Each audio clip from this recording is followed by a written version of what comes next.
चलिए सुनते हैं आज की कहानी। किसी जमाने में विक्रमपुर नाम के नगर में कोई विक्रम तुंग नाम का राजा राज करता था।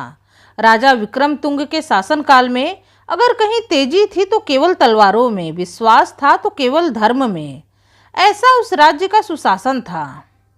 एक बार राजा के दरबार में मालव देश का रहने वाला एक वीरवर नाम का सूरवीर ब्राह्मण अपनी आजीविका के लिए आया। उस वीर ब्राह्मण का एक छोटा सा परिवार था, जिसमें उसकी धर्मपत्नी, उसका बेटा सत्यवर और उसकी प्यारी बेटी वीरवती थी। बस यही तीन प्राणी उसके घर और जीवन में थे। ब्राह्मण वीरवर के पास तीन ही चीज उसकी जीविका के साधन के रूप में थे।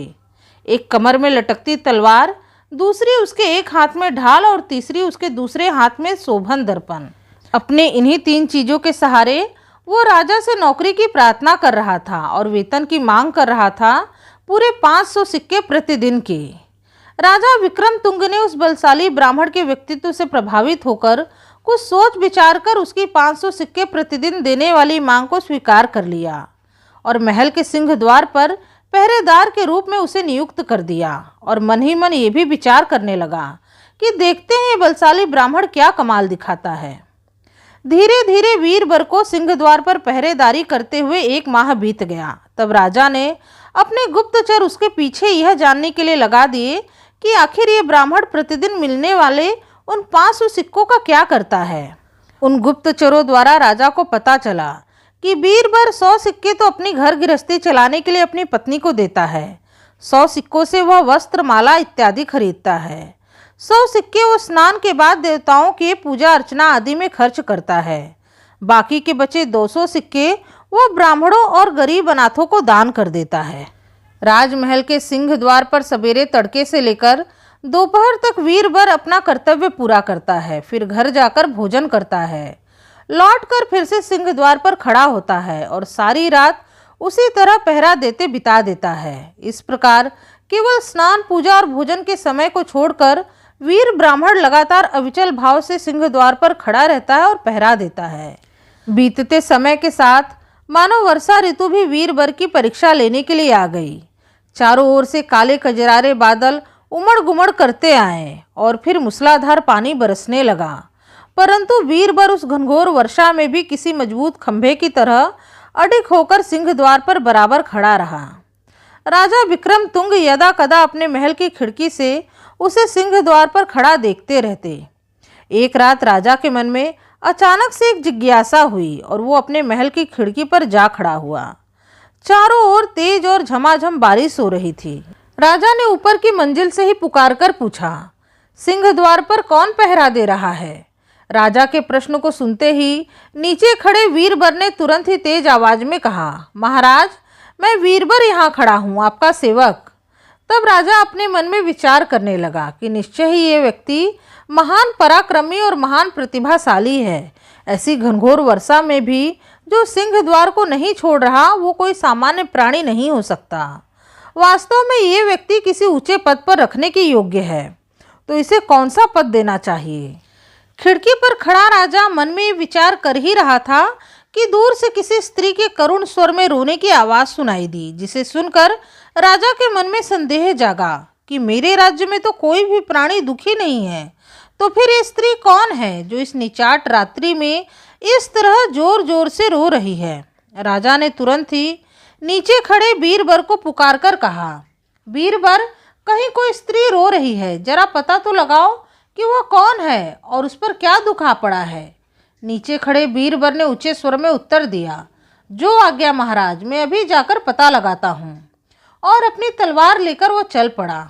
ऊपर खड़े राजा ने उसे जाते देख अपने मन में कहा, चारों ओर बादल छाए हुए हैं, बिजली कड़क रही है, तेज बरसते पानी से धरती और आसमान एक हो रहे हैं।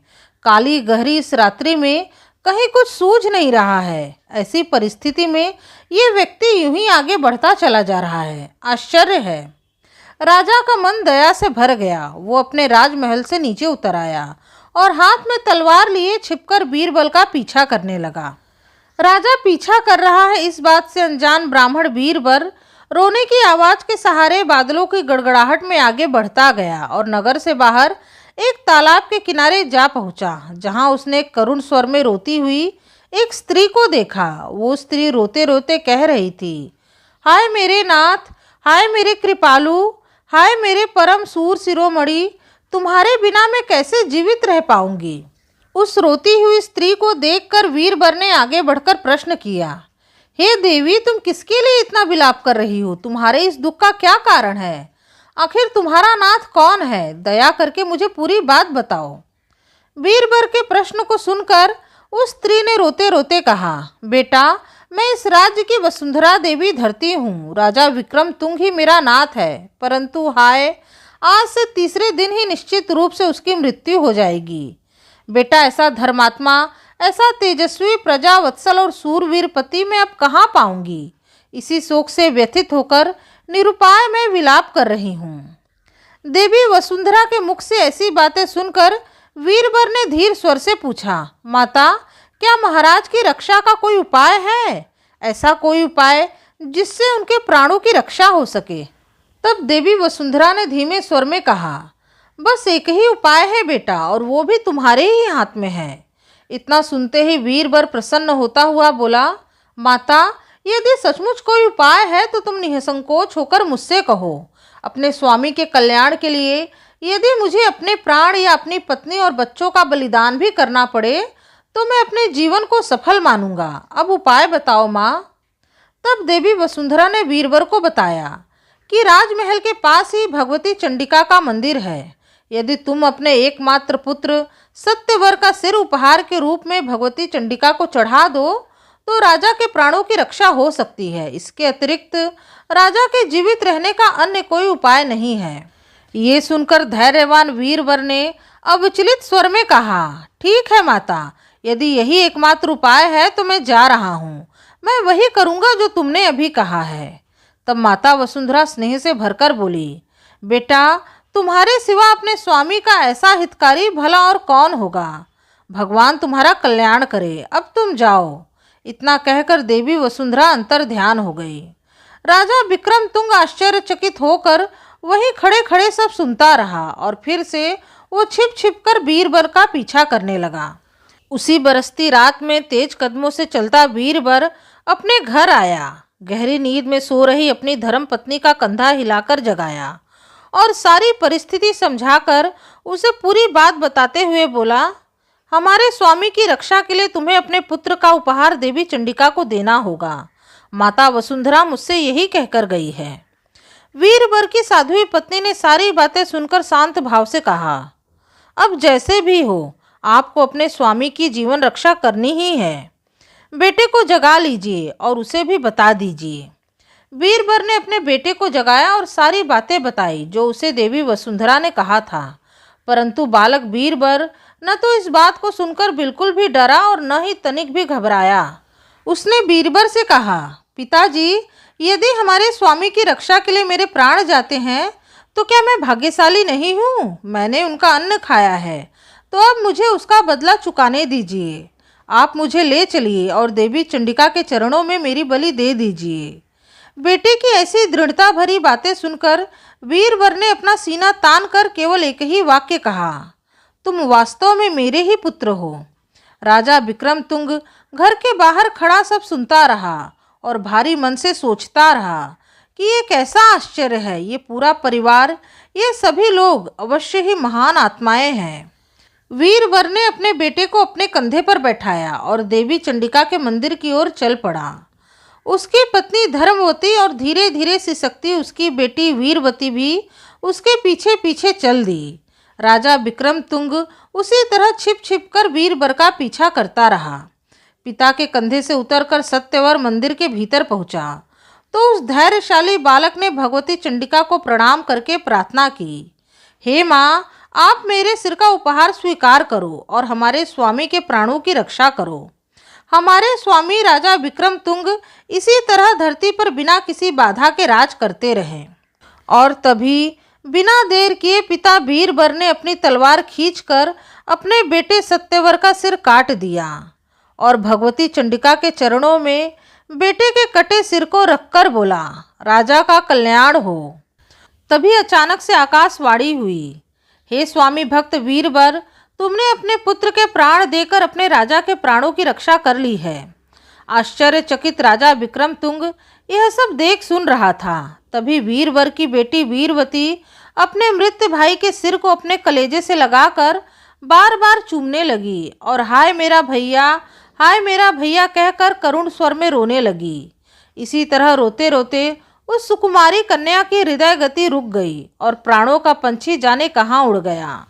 अपने बेटे और बेटी को इस तरह मरा हुआ देखकर बीरबल की पत्नी हाथ जोड़कर दीनता भरे स्वर से अपने पति से निवेदन करने लगी, स्वामी, अब राजा के प्राणों की रक्षा हो गई है। दया करके अब मुझे इतनी आज्ञा दीजिए कि मैं अपने बच्चों के मृत शरीर के साथ चिता में बैठ जाऊं। मेरी अबोध बेटी ने अपने भाई के शोक में अपने प्राण त्याग दिए। अब मैं इस जीवन को लेकर क्या करूंगी? मेरे दोनों बच्चे चले गए, अब मैं किसके लिए जिंदा रहूंगी? पत्नी की बात सुनकर बीरबल ने गहरी सांस खींचकर कहा, ठीक है, ऐसा ही करो। तुम्हारे लिए संतान के बिना इस संसार में भला क्या ही सुख रह गया है। थोड़ी देर प्रतीक्षा करो, मैं चिता सजा दूं। चारों ओर से लकड़ियां बटोरकर बीरबल ने चिता तैयार कर दी। अपने बच्चों के मृत शरीर को उस पर रखा और फिर मंदिर के दीपक से चिता में अग्नि दे दी। बीरबल की पत्नी धर्मवती ने एक बार अपने पति के चरणों को प्रणाम करके कांपते स्वर में कहा, स्वामी, अगले जन्म में भी तुम ही मेरे पति बनना। ईश्वर राजा का कल्याण करे। इतना कहकर वो साध्वी नारी उस धधकती चिता में ऐसे बैठ गई मानो किसी शीतल तालाब में डुबकी लगा रही हो। कोने में खड़े राजा विक्रमतुंग दुखी होकर अपने मन में कहने लगा, हे भगवान, मैं इन लोगों के ऋण से कैसे उत्तीर्ण हो पाऊंगा। उधर धैर्यशाली स्वामी भक्त बीरबल स्तब्ध खड़ा सामने धधकती चिता को एकटक ताकता रहा और मन में सोचता रहा कि मेरे स्वामी का कार्य संपन्न हो गया। मैंने जिस मालिक का अन्न खाया उसका बदला चुका दिया, परंतु अब जो केवल मेरे ऊपर आश्रित था, जिनके लिए मैं जीवित था, मेरा वह प्राणों से भी प्यारा परिवार इस चिता में भस्म हो चुका है। अब केवल अपना पेट भरने के लिए जीवित रहना, इसका मेरे लिए कोई अर्थ नहीं है। तो भगवती चंडिका के चरणों में मैं भी अपने इस अभागे प्राणों की बलि क्यों न दे दूं। ऐसा निश्चय करके बीरबल देवी के आगे हाथ जोड़कर बैठ गया। देवी की स्तुति पूजा पाठ करके अंत में देवी से प्रार्थना की, हे माँ, दया करो, मेरे सिर का उपहार स्वीकार करो, मेरे स्वामी का हर प्रकार से कल्याण हो, यही मेरी अंतिम विनती है। इतना कहकर जब बीरबल तलवार उठाकर अपने हाथों से अपना सिर काटने लगा तो अचानक से एक आकाशवाणी गूंज उठी, हे वत्स, ऐसा साहस मत करो, तलवार नीचे रख दो। तुमने अपने स्वामी के लिए अपने पूरे परिवार की बलि दे दी। तुम्हारी इस कर्तव्य निष्ठा और स्वामी भक्ति से मैं अत्यंत प्रसन्न हूँ। तुम जो चाहे इच्छित वर मुझसे मांग लो। तब भगवती चंडिका के स्वर सुनकर बीरबल ने याचना की, हे माँ, यदि आप सचमुच मुझसे संतुष्ट और प्रसन्न हो तो आशीर्वाद दो कि राजा विक्रमतुंग आगे और 100 साल तक जीवित रहें, मेरी पत्नी और मेरे दोनों बच्चे जीवित हो उठें। इतनी कृपा और कर दो माँ। तब कल्याणमयी भगवती चंडिका के आशीर्वाद से बीरबल का पूरा परिवार, पत्नी, पुत्र और पुत्री तीनों ही पहले के जैसे जीवित हो उठे। ये देखकर बीरबल आनंद से भर उठा और तीनों को लेकर घर गया। उन्हें वहां सकुशल पहुंचाकर फिर अपने स्थान उसी सिंह द्वार पर जा खड़ा हुआ। राजा विक्रमतुंग इस दृश्य को देखकर आश्चर्य और हर्ष से अवाक रह गया। आश्चर्य में डूबे उसी तरह छिपकर वापस आया और अपने महल में चला गया और खिड़की पर खड़े होकर आवाज दी, सिंह द्वार पर कौन है? नीचे खड़े बीरबल ने तेज आवाज में कहा, महाराज, मैं यहाँ खड़ा हूँ। जिस स्त्री को देखने गया था उसका कुछ पता नहीं चला, वह न जाने कहाँ लुप्त हो गई। सारी रात राजा विक्रमतुंग उस अचरज भरी घटना के बारे में सोचता रहा। उसने सोचा कि अवश्य ही कोई महान आत्मा ने बीरबल के रूप में जन्म लिया है। अपने राजा के कल्याण के लिए ऐसा कठिन और असंभव सा लगने वाला कार्य करने के बाद भी उसकी चर्चा अपने मुंह से नहीं कर रहा है। ये व्यक्ति अत्यंत गंभीर, विशाल हृदय और महान है। ऐसी भयंकर परिस्थिति में भी निश्चल खड़े रहने वाले इस धैर्यशाली ने तो मानो अपने सामने समुद्र को भी तुक्ष कर दिया हो। समझ नहीं आ रहा कि जिसने परोक्ष रूप से मेरे लिए अपनी संतान और अपनी पत्नी के प्राणों की बलि इतनी सरलता से दे दिए, उसके इस ऋण को कैसे उतारूं। दूसरे दिन राजा विक्रम तुंग ने भरे दरबार में बीरबल के इस अद्भुत चरित्र की कहानी अपने मुख से सभी को सुनाई। बलिदान भरी इस अद्भुत कहानी को सुनकर समस्त मंत्री, सामंत और अधिकारी कुछ देर के लिए तो अवाक रह गए। फिर एक स्वर में सभी बीरबल की प्रशंसा करने लगे। राजा विक्रम तुंग ने बीरबल और उसके बहादुर पुत्र को अपने हाथों से स्वर्ण मुकुट पहनाकर सम्मानित किया और ढेरों रत्नाभूषण, ढेरों स्वर्ण मुद्राएं, हाथी, घोड़े और जमीनें उपहार स्वरूप में दिए। तब से वह ब्राह्मण बीरबल किसी राजा की तरह ही अपने परिवार के साथ अपना जीवन यापन करने लगा। ये थी धैर्यशाली बीरबल की कर्तव्य निष्ठा और स्वामी भक्ति की अद्वितीय कहानी। तो दोस्तों, कहानी पसंद आई है तो वीडियो को लाइक करके चैनल को सब्सक्राइब करना बिल्कुल न भूलें, क्योंकि मैं आपके लिए ऐसे ही ढेरों कहानियाँ लेकर आती हूँ। आपसे मिलूंगी अपने अगले वीडियो में एक नई कथा कहानी के साथ। तब तक के लिए राधे राधे, धन्यवाद।